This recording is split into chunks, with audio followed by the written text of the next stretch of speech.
हमने मैनेजमेंट के टाइप्स पढ़े थे। हाँ, देन हॉस्पिटल देखे, specific hospital, child hospital, then staffing पे बात चल रही थी। मतलब स्टाफिंग अपना कंप्लीट हो गया था, है ना? अब आते हैं अपन, ऑर्गेनाइजिंग नहीं यस करा था मैम। ना शायद अपन ने? ऑर्गेनाइजिंग नहीं करा था ना, ऑर्गेनाइजिंग स्टार्ट करना था अपने को। अपन ने प्लानिंग कर लिया था, स्टाफिंग कर लिया था।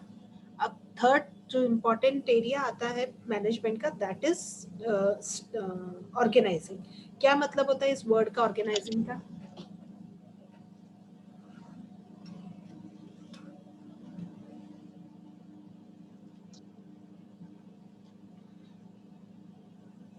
Ma'am organising means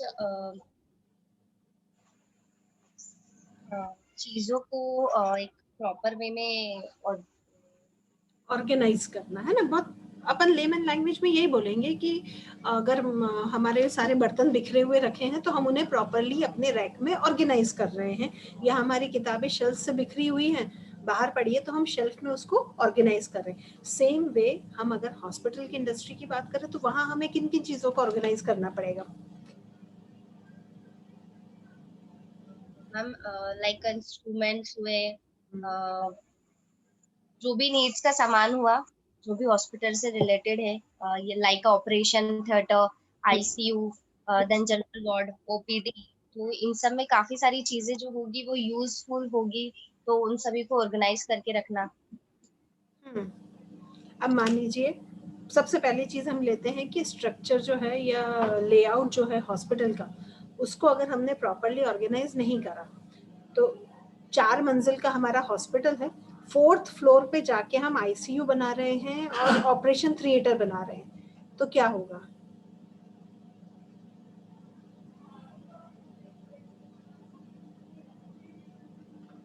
ma'am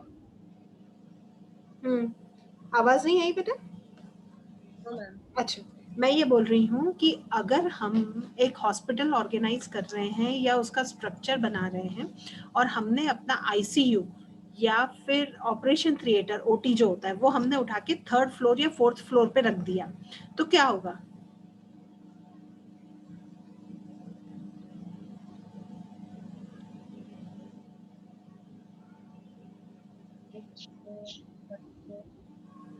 ma'am ऐसे तो इश्यू क्रिएट हो जाएगा, बिकॉज ट्रैवलिंग करना पड़ेगा और फिर पेशेंट का लाना ले जाना काफी रिस्की होता है, बिकॉज वो ऑपरेट होता है, देन उसके स्टिचेस वगैरह, मूवमेंट होगा बॉडी में तो काफी पेन होगा, तो ऐसे काफी ज्यादा स्ट्रेसेबल हो जाएगा। तो अगर लिफ्ट भी होगी तो फिर वो काफी ट्रैवलिंग हो जाएगा। मान लो कि हमारा जो इसलिए वो अगर थर्ड। आईसीयू वो 3rd फ्लोर पर है, ठीक है? अब क्या हुआ कि कोई इमरजेंसी वाला पेशेंट आया हमारे पास में और उस वक्त हमारा जो वो है लिफ्ट वो खराब है, या लिफ्ट में और दूसरा पेशेंट जो है उसको हम लेकर जा रहे हैं, तो इतनी ड्यूरेशन जो हम उस पेशेंट का वेस्ट करेंगे टाइम, वो उसकी लाइफ के लिए रिस्की हो जाएगा, है ना? पता चलेगा कि वो पेशेंट जिसको हम, अगर हमारा ओटी या हमारा आईसीयू अगर 1st फ्लोर पे ही होता या ग्राउंड फ्लोर पे होता तो हम शायद उसको इजीली सेव कर पाते। पता चला 15 से 20 मिनट, आधा घंटा हम उसको ऑक्सीजन नहीं दे पाए या XYZ जो भी रिक्वायरमेंट थी वो नहीं दे पाए, आईसीयू में शिफ्ट नहीं कर पाए, एंड दैट पेशेंट कोलैप्स्ड। तो that is the organisational defect of our hospital, कि हमें ये पता होना चाहिए कि इमरजेंसी वाली चीजें कौन सी हैं और वो किस जगह लोकेट होना चाहिए, ठीक है? अब हमने हॉस्पिटल अपना आईसीयू जो है वो या तो 1st फ्लोर या ग्राउंड फ्लोर पे होता है, नॉर्मली ज्यादातर हॉस्पिटल्स में यही होता है, ताकि इमरजेंसी आए तो आप पेशेंट को इमीडिएटली शिफ्ट कर सकते हो। हॉस्पिटल वो ऑपरेशन थिएटर से निकाल के आप पेशेंट को कहाँ शिफ्ट करते हो? डायरेक्टली आईसीयू में, है ना? कभी भी हम वार्ड में नहीं लेके जाते हैं पेशेंट को, क्यों? क्योंकि ऑपरेशन के बाद रिस्क फैक्टर्स जो है वो बढ़ जाते हैं, तो उसको एक केयर की, एक मॉनिटरिंग की जरूरत होती। तो ओटी के बिल्कुल पास में या तो एक वेट ऑब्जर्वेशन रूम होता है या फिर हम वहां पर एक आईसीयू रखते हैं ताकि हम पेशेंट को वहां शिफ्ट कर सकें, ठीक है? अब दूसरी कंडीशन ये कि हमारे पास अगर कोई पेशेंट है उसको हमें ऑपरेट करना है और हमारा जो पूरा ऑपरेशन थिएटर है वो तितर बितर पड़ा हुआ है, कैंची कहीं पे है, स्टिचेस का सूचर कहीं पर है, और एक्स वाई जेड जो जो भी सामान लगता है वो सब अलग अलग जगहों पे बिखरा पड़ा है, तो क्या होगा?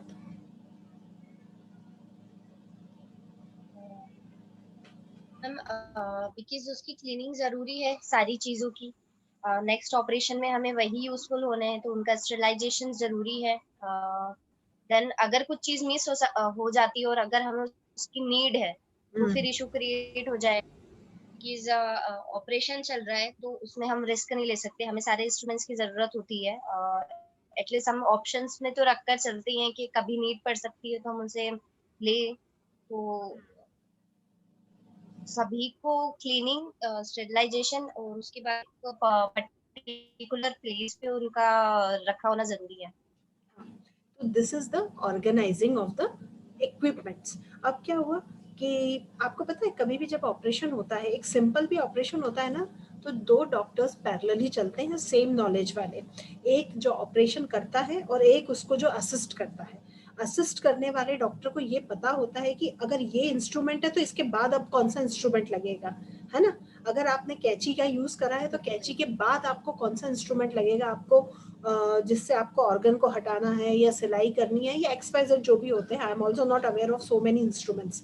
तो उस जो आपके असिस्ट कर रहा है आपको व्यक्ति, ही और she should be well aware of this thing कि अब क्या स्टेप होती है, किसके बाद कौन सा, किसके बाद कौन सा। क्योंकि डॉक्टर जो है वो तो ऑपरेट करने के बाद ऐसे हाथ करके आपसे नेक्स्ट इंस्ट्रूमेंट मांगता जाएगा, वो मुंह से भी नहीं बोलेगा आपको कि मुझे ये दो या वो दो, या अनटिल अनलेस कोई स्पेसिफिक रीजन ना हो। तो अगर ऑर्गेनाइजिंग प्रॉपर नहीं है, चीज़ों की सिस्टमेटिकली नहीं रखे हुए हैं, तो आपके जो पेशेंट है उसके लिए रिस्क बढ़ जाती है। आप हार्ट का ऑपरेशन कर रहे हो, पेशेंट का हार्ट आपने खोल के तो रख दिया, अब वो आपको पंपिंग के लिए जो मशीन है वो नहीं मिल रही, तो आके अरे ढूंढ के लाना रे, ए जल्दी ला रहे, ऐसे तो नहीं कर सकते हो ना आप, क्योंकि you can't play with the life of the patient. तो this is called as organising of the equipments in the hospital. मतलब करीब कई बार तो ये होता है कि 8-8 10-10 घंटे अगर कोई ऑपरेशन चल रहा है तो डॉक्टर 8 घंटे आपके ऑपरेशन टेबल पे खड़ा हुआ है, उसको जो व्यक्ति असिस्ट कर रहा है। सोचो तुम अगर अपने को 8 घंटे एक जैसा खड़ा रहना है और आपको ये पता है कि आपने 1 सेकंड की भी गलती करी तो उस पेशेंट की जान जा सकती है ना। तो आपका ओटी जो है वो इस तरीके से मैनेज्ड होना चाहिए। और ऐसा भी नहीं है कि पता चले कि आपको पता है कि 2 दिन बाद ऑपरेशन करना है तो हम एक दिन पहले ओटी को तैयार कर रहे हैं। ओटी आपका हमेशा रेडी होता है, कब कौन सी इमरजेंसी आ जाएगी, किस पेशेंट को क्या प्रॉब्लम आ जाएगी, तो उसके हिसाब से आपकी हर ओटी पे टेबल्स। कई बार बड़ा ओटी होता है तो 3 से 4 ओटी टेबल्स होती है, तो ओटी टेबल्स जो है वो आपकी प्रॉपरली अरेंज्ड होनी चाहिए, सारे इक्विपमेंट्स प्लेस्ड होना चाहिए, ऑक्सीजन सिलेंडर प्रॉपर होना चाहिए, फिल्ड होना चाहिए, उसका BP instrument, ECG machine, XYZ जो जो भी लगता है वो सब चीज़ें प्रॉपर तरीके से वहाँ पे सिस्टमेटिकली लगी हुई रखी हुई होनी चाहिए, है ना। सेम वे ये हो गया हमारा, एक चीज हमने इसमें पढ़ ली कि हमारा सेटअप कैसा होना चाहिए। सेकंड हमने पढ़ा इक्विपमेंट्स का कैसा होना चाहिए, रूम्स का अरेंजमेंट हमारा कैसा होना चाहिए, ऑर्गेनाइजिंग कैसी होनी चाहिए रूम्स की।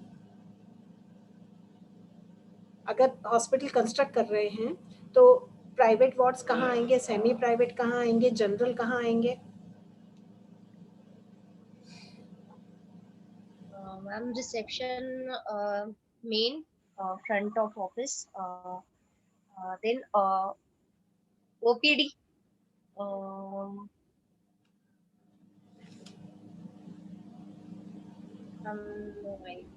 कभी हॉस्पिटल गई हो किसी को देखने, यस है ना, हम एंटर करते क्या दिखता है हमको, रिसेप्शन। मैम। रिसेप्शन, रिसेप्शन पे हमें सारी इंफॉर्मेशन मिलती है, कौन सा पेशेंट कहाँ पर है क्या है। नॉर्मली जनरल वार्ड जो होता है वो नीचे की तरफ ही होता है, क्योंकि जनरल वार्ड में जो व्यक्तियों का आना जाना होता है वो बहुत ज़्यादा होता है ना। अगर आप प्राइवेट वार्ड वाले व्यक्ति, उसने इतना पैसा लगा के अपने लिए एक प्राइवेट वार्ड लिया है, मतलब उस रूम में वो अकेला सेफली रहना चाहता है ना। अब उसी के सामने अगर आपने जनरल वार्ड लगा दिया तो डिस्टरबेंस होगा, डिस्टरबेंस होगा तो उस Yes. व्यक्ति को भी परेशानी आएगी जो इतना पैसा दे के अलग एक रूम में रहना चाह रहा है कि वो प्रॉपर रेस्ट कर सके। तो इसलिए क्या होता है, जनरल रूम जो है वो नीचे की तरफ किया जाता है, और आईसीयू और आपका ये ओटी वगैरह जो होता है वो फर्स्ट फ्लोर पे किया जाता है। सेकेंड या थर्ड फ्लोर पे हम सेमी प्राइवेट और private wards, semi private wards क्या होते हैं, जहाँ पे 2 या 3 पेशेंट्स को ही एक रूम में रखा जाता है ना, मैक्सिमम 2 या 3, इससे ज़्यादा नहीं होते हैं। और प्राइवेट वार्ड क्या होता है, जिसमें सिंगल पेशेंट एक रूम में रहता है, ठीक है ना। तो अब उस पेशेंट ने ज़्यादा पैसे दिए हैं क्योंकि, और उसको रेस्ट की ज़्यादा ज़रूरत है, इसलिए वो प्रेफर कर रहा है कि वो सिंगल रूम में रहे, तो उसको हम टॉप फ्लोर पे रखते हैं। अब क्या होता है, आपके रूम्स जिस तरीके से अरेंज है, वहाँ पर एक आपका डॉक्टर्स का काउंटर होता है, ड्यूटी डॉक्टर्स का, है ना। वो ड्यूटी डॉक्टर्स जो हैं वो टाइमली आकर वहाँ पर अपनी ड्यूटी करते हैं और उन वार्ड्स को हेल्प करते हैं, जिस पेशेंट को जो चाहिए वो। उन पेशेंट्स की सारी मॉनिटरिंग जो होती है वो ड्यूटी डॉक्टर के केबिन से ही होती है। वहाँ पर जो केबिन डिज़ाइन होता है, वहाँ पे आपको नर्सेज मिलेंगी, मॉनिटर्स मिलेंगे, उनका ईसीजी वगैरह अगर चलता है तो वो सारे मॉनिटर्स, सारे ग्राफ्स आपको मिलेंगे। सेम वे आईसीयू में ये चीज़ बढ़ जाती है ना। आईसीयू में आप अलग अलग वार्ड तो नहीं दे पाते हैं क्योंकि आईसीयू अपने आप में एक बहुत आइसोलेटेड होता है, तो वहाँ पर आप कर्टन से बाइफर्केशन करते हो, ठीक है। अब कर्टन से बाइफर्केशन करने के बाद आपको वहाँ पे स्टाफ बढ़ाना पड़ता है कि जो आपकी ये नर्सेज हैं वो ज़्यादा नंबर पर है, क्योंकि वहाँ पर क्या होता है कि नंबर ऑफ पेशेंट्स जो है वो क्रिटिकल सिचुएशन वाले ज़्यादा होते हैं। अगर एक व्यक्ति को इमीडिएटली हार्ट अटैक आया है तो हो सकता है उसी टाइम पे किसी और को भी आ जाए, तो अगर नर्स यहाँ बिजी है तो वहाँ वाले को कौन देखेगा। सेम वे ड्यूटी डॉक्टर्स जो होते हैं वो जनरल की तरफ कम होते हैं, और आईसीयू में हम 2 से 3 ड्यूटी डॉक्टर्स को रखते हैं ताकि वो चीज़ों को मैनेज कर पाए, ठीक है ना। तो ये एक हमारा सेटअप होगा, ये हमारा पूरा ऑर्गेनाइजेशन होगा कि हमारा हॉस्पिटल किस तरीके से स्ट्रक्चर्ड होगा, कौन सी चीज़ कहाँ प्लेस होनी चाहिए। अब इसके साथ हमें और भी चीज़ें होती है जो ऑर्गेनाइज करनी होती है कि मेडिकल फैसिलिटी कैसी होगी, मतलब दवाइयाँ उनको कहाँ मिलेंगी, उनके लिए कैंटीन कहाँ पर होगा, इसके साथ में पार्किंग वगैरह कैसा होगा, हाइजीन कैसा होगा, साफ सफाई के लिए कौन मैनेज करेगा, तो ये सब चीज़ें कैसी होनी चाहिए। कैंटीन कहाँ होना चाहिए, छत पे।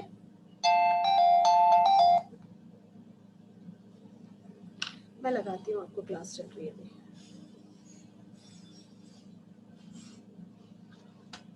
ठीक है। कहाँ होना चाहिए तुम्हारे हिसाब से कैंटीन बेटा। मैम अगर ग्राउंड फ्लोर पर हो तो ज्यादा बेहतर है, बिकॉज अगर आईसीयू है, semi private and private rooms है, तो फिर वहां तो डिस्टरबेंस होगा कैंटीन से। तो अगर ग्राउंड फ्लोर पर होगा तो ज्यादा बेहतर है, क्योंकि फिर जो भी ओपीडी या फिर पेशेंट्स है उन सबको ट्रैवलिंग करने में ज्यादा इजी हो जाएगा। हम्म। कि कैंटीन से आना जाना, देन श्योर सारी चीजें, और फिर वहां पर अगर काम चल रहा है तो फिर आवाजें भी बहुत आती हैं, हम्म। इस वजह से डिस्टरबेंस काफी होता है। एक तो खाने का काम होता है तो वहाँ पे कचरा ज़्यादा होगा, हाइजीन के लिए आपको बहुत प्रॉब्लम आएगी, इसलिए आप थोड़ा सा नीचे की तरफ या ऐसी कोशिश करते हैं अपन की कैंटीन थोड़ा सेपरेट हो, ताकि एक तो उसकी फ्यूम से या उसके वहाँ आवाज़। अब अगर एक पेशेंट के साथ में 5 लोग आए हैं तो पेशेंट तो अगर रूम में है तो बाकी 4 क्या करेंगे, बाकी 4 कैंटीन में ही बैठेंगे, है ना, बातें करेंगे, डिस्टर्ब करेंगे, दूसरों को प्रॉब्लम क्रिएट करेंगे। तो इसलिए कैंटीन को हम हमेशा नीचे की तरफ बनाते हैं ताकि जो हमारा पर्पस है कि हमारे पेशेंट्स को डिस्टर्ब नहीं होना चाहिए और हॉस्पिटल में हाइजीन मेंटेन रहना चाहिए, ठीक है ना। तो वो चीज़ मेंटेन करने के लिए हम क्या करते हैं, कैंटीन साइड में रहेगा तो ना तो खाने की स्मेल आएगी लोगों को, ना खाना बनने की वजह से कोई तकलीफ होगी, और ना वहाँ की जो आवाज़ें होगी उससे किसी को प्रॉब्लम होगी, ठीक है। तो this is the basic concept of creating that one. अब मेडिकल शॉप किधर होनी चाहिए। मेडिकल शॉप मैम हॉस्पिटल से नियर बाय, बिकॉज अगर वो भी ग्राउंड फ्लोर पर हो तो ज्यादा इजी हो जाएगा, बिकॉज सारे पेशेंट्स की जो भी रिक्वायरमेंट्स होगी वो सब हमें वहीं से फिल करनी है। तो अगर वो ज्यादा पास में रहेगा या उसी हॉस्पिटल के ग्राउंड फ्लोर पर रहेगा तो हमें इजी हो जाएगा काफी सारी चीजें। बिकॉज अगर हम एक इंजेक्शन लेने जाना है तो हमें कहीं ट्रैवल नहीं करना पड़ेगा, हमें उसी हॉस्पिटल के वहीं फ्लोर पर मिल जाएगा, अवेलेबल हो जाएगा। तो और डॉक्टर्स को भी काफी इजी रहेगा, अगर उन्हें किसी चीज की नीड है तो वो मंगवा सकते हैं। जो भी ऑपरेशन से रिलेटेड या किसी ओपीडी से रिलेटेड जो भी है, चीजें हमें वहीं पे मिल सकती है हॉस्पिटल में, तो हमें ज्यादा ट्रैवल नहीं करना पड़ेगा या स्टोर करके नहीं रखने की जरूरत पड़ेगी। ज्यादा चीजें अगर खत्म भी हो जाती है तो हम नीचे से मंगवा सकते हैं।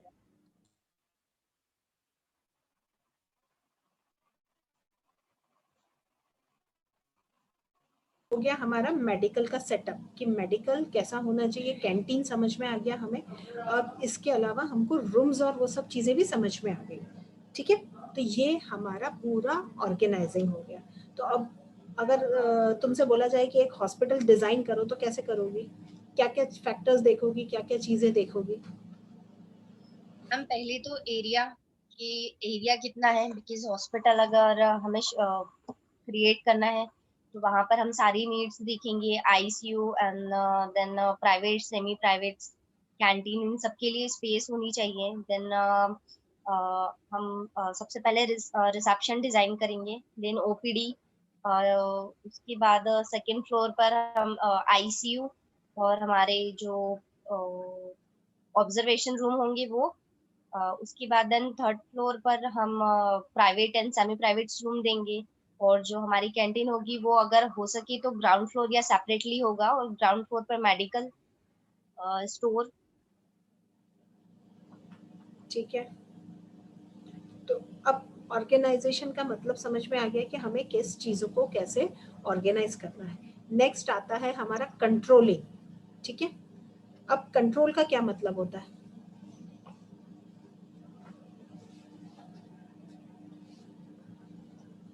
कंट्रोल होना हमारा चीजों पे कंट्रोलिंग। अगर हॉस्पिटल है तो हॉस्पिटल पे हमारा अगर हम एक एडमिनिस्ट्रेशन है तो एडमिनिस्ट्रेशन के अकॉर्डिंग हमारा राइट है सभी के ऊपर, तो कंट्रोल होना जरूरी है। स्टाफिंग हो या फिर वहाँ पर काम करने वाले कोई पर्सन हो या ड्यूटी डॉक्टर्स हो, इन पे हमारी कंट्रोलिंग इम्पोर्टेंट है। हम्म, और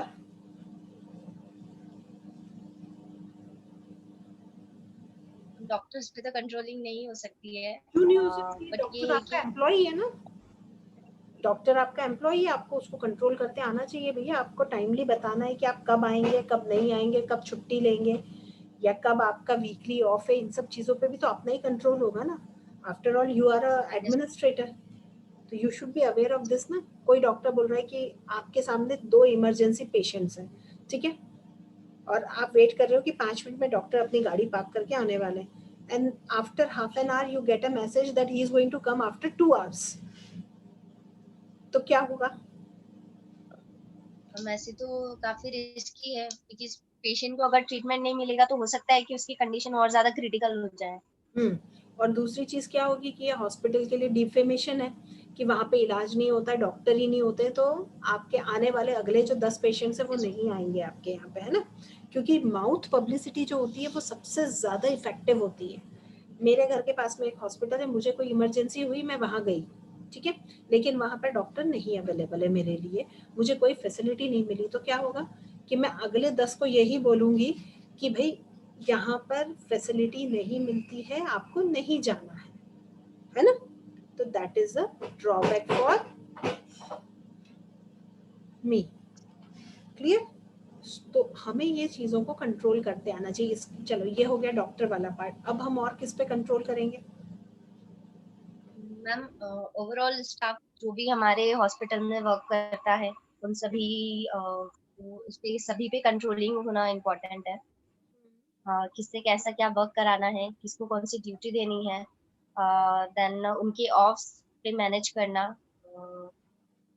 उनके वर्क को मैनेज करना, कंट्रोलिंग करना इम्पोर्टेंट है। और स्टाफ के अलावा और किन चीजों पे कंट्रोल करना पड़ेगा?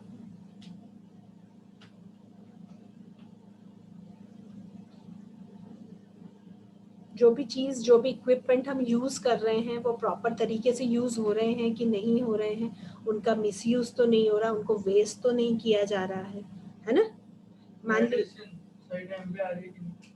मान लीजिए कि जो इंजेक्शंस मेरे यहाँ पे यूज़ होते हैं वो ऐसे ही पड़े हुए हैं जबकि उनको रेफ्रिजरेटर में रखना ज़रूरी है, तो क्या होगा, वो ख़राब हो जाएंगे। अब क्या ख़राब दवाई जो है मैं पेशेंट्स को लगा पाऊंगी क्या?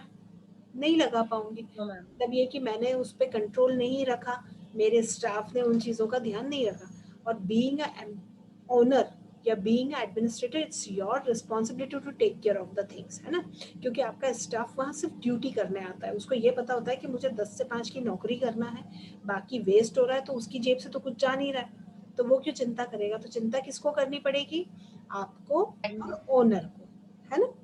कि आपको पता होना चाहिए कि कौन सी दवाई किस तरह से संभाल के रखनी है, उसको किस तरीके से यूज़ करना है, उसके डोसेज कैसे जाएंगे, और कोई ऐसी चीज़ तो नहीं हो रही है, कोई माल प्रैक्टिस तो नहीं हो रही है कि पता चले हम तो यहाँ पे हम अब एक एग्जांपल अगर अपन लेते हैं कि रेमडेसिविर इंजेक्शन, अभी सुन रखा होगा तुमने, बहुत नाम सुनना होगा रेमडेसिविर का, है ना।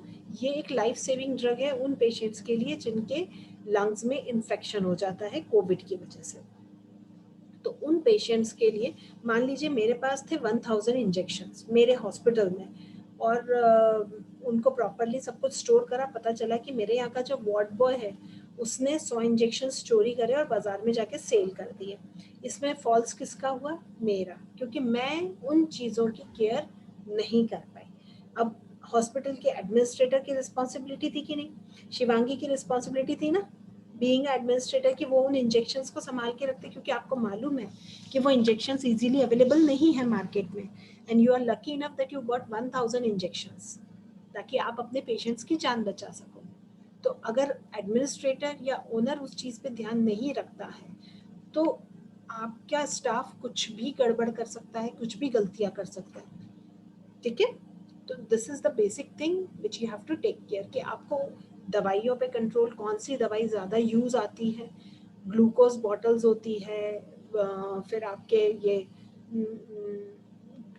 वो रुई होती है, और वो बैंडेज वगैरह होती है, ऐसी जी। चीज़ें जो आपको फ्रीक्वेंटली यूज में आती है। अब ऑपरेशन थिएटर में आप गिनने नहीं बैठते हो ना कि कितने रुई के बंडल्स लग गए या कितने बैंडेजेस के बंडल लगे, but you should be aware of this thing कि हाँ, एक टेंटेटिव मेरे ऑपरेशन थिएटर में रोज के अगर 10 ऑपरेशन हो रहे हैं तो एटलीस्ट 25 बंडल्स मेरे पास वहाँ रेडी होने चाहिए, है ना।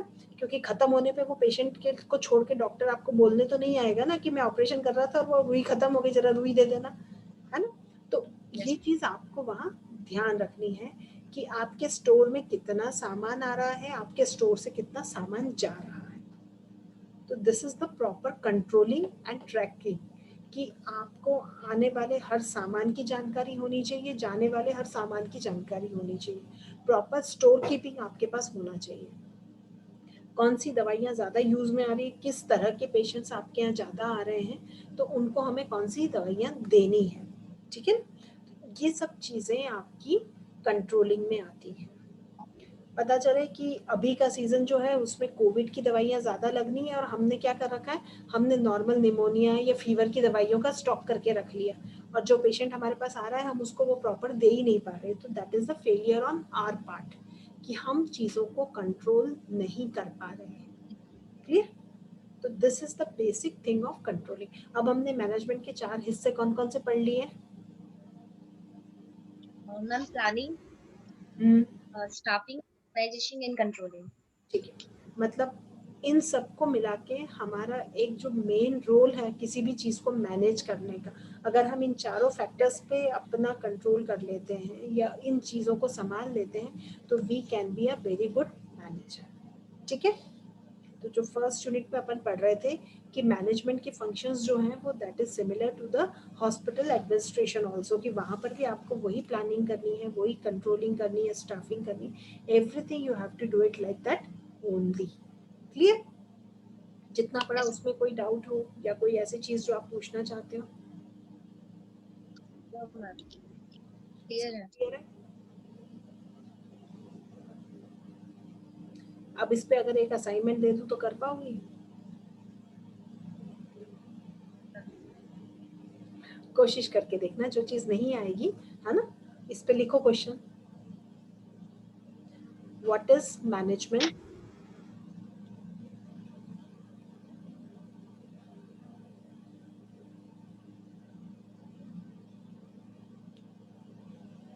ठीक है, how the 4 aspects of management help in hospital administration. How the 4 aspects of management helps in hospital administration. आप इनको जो भी आप प्लानिंग कंट्रोलिंग ये सब चीज़ें लिखोगे, इनको विथ रेफरेंस टू हॉस्पिटल कर देना कि हॉस्पिटल में अगर हम कोई भी चीज़ मैनेज करते हैं तो क्या क्या चीज़ें होंगी जिसको हमें लिखना है, ये इसमें मैनेज करना है। क्लियर? हो गया। और बताओ, कोई ऐसी चीज जो पूछनी है? वैसे तो सारी चीजें क्लियर है। हम्म, आपने समझाया काफी नॉर्मल वे में, सिंपल वे में, और जब एक फेस टू फेस कन्वर्सेशन हो रहा है तो और भी चीजें क्लियर होती जा रही है। ये क्लियर है वैसे। ठीक है, तो आज अपन इतना ही करते हैं। आज हमने मेजर एस्पेक्ट जो है हमारा मैनेजमेंट का वो कंप्लीट कर लिया है। कल हम सेकेंड वाले पार्ट पर आ जाएंगे कि how management has to be done, किस तरीके से करना चाहिए हमें, क्या हमारा स्ट्रक्चर होगा। मान लीजिए if you are a hospital administrator तो आपके फंक्शनिंग का एरिया क्या क्या होगा, ये तो हमने ब्रॉडर फ्रेमवर्क बना लिया, पर अब आप किस तरीके से काम करोगे किसी भी ऑर्गेनाइजेशन को चलाने के लिए, उसको एडमिनिस्टर करने के लिए। ठीक है, तो कल हम उस वाले पॉइंट पर आएंगे। मीनवाइल देख लेना, अगर अमीशा है ना शायद सेकंड वाली बच्ची का नाम, अगर उससे बात होती है तो उसको Yes, बता देना, अदरवाइज अब तुम और मैं जिंदाबाद। ठीक है, चलो, again we will be meeting tomorrow. Password 12345 से लॉगिन हुआ था ना? है yes, ना? ma'am. ठीक है, चलो, ओके।